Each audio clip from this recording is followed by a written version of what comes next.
నమస్తే, welcome to of the record. Telangana BJP నేతల మధ్య విభేదాలు తారాస్థాయికి చేరాయట. ముఖ్యంగా బండి సంజయ్, ఈటెల రాజేందర్ మధ్య ఏమాత్రం పొసగడం లేదన్న వాదన బలంగా వినిపిస్తుంది. పార్టీ కోసం పనిచేయాల్సినటువంటి ఇద్దరు ఎవరికి వారే అన్న చందంగా వ్యవహరిస్తున్నారా? స్థానిక సంస్థల ఎన్నికల వేళ ఈ ఇద్దరు నేతల తీరుతో పార్టీ క్యాడర్ అసహనం వ్యక్తం చేస్తున్నారంట.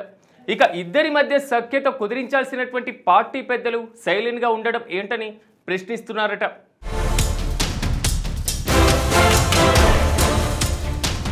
తెలంగాణ బీజేపీలో మొదటి నుంచి బండి సంజయ్, ఈటెల రాజేందర్ మధ్య వర్గపోరు నడుస్తూనే ఉంది.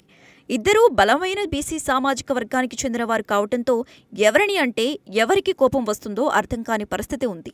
మొన్నటి అధ్యక్ష పదవి సమయంలో కూడా ఇద్దరి మధ్య రేగిన వివాదం పార్టీకి తలనొప్పి తెచ్చిపెట్టింది. దీంతో మధ్యేయ మార్గంగా రామచంద్రరావుకి అధ్యక్ష పదవి అప్పగించింది పార్టీ అధిష్టానం.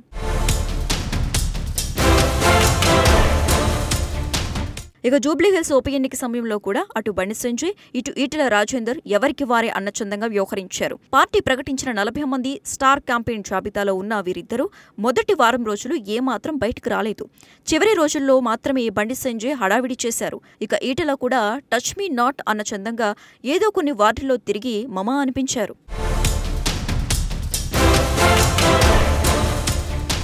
జూబ్లీ ఉప ఎన్నికల్లో బీజేపీ డిపాజిట్ కోల్పోవడంతో ఆ నెపం తమ మీద పడకుండా ఇద్దరు నేతలు తప్పించుకుని తిరిగే పనిలో ఉన్నారట.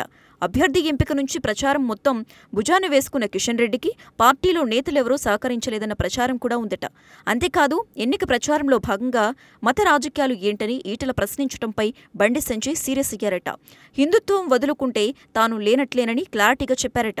దీంతో మరోసారి ఇద్దరి మధ్య మాటల యుద్ధం మొదలైనట్లుగా కార్యకర్తలు చెబుతున్నారు.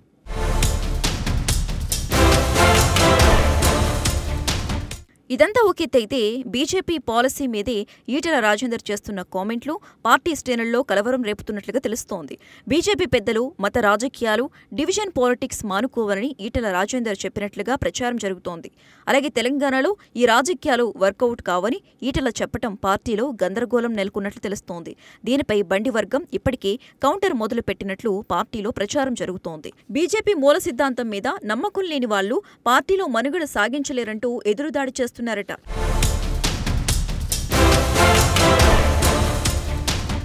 జూబ్లీ ఉప ఎన్నికల్లో డిపాజిట్ కోల్పోవడంతో కంగుతిన్న పార్టీ పెద్దలు రాబోయే జీహెచ్ఎంసీ ఎన్నికలపై దిగులు పడుతున్నట్లు ప్రచారం జరుగుతోంది.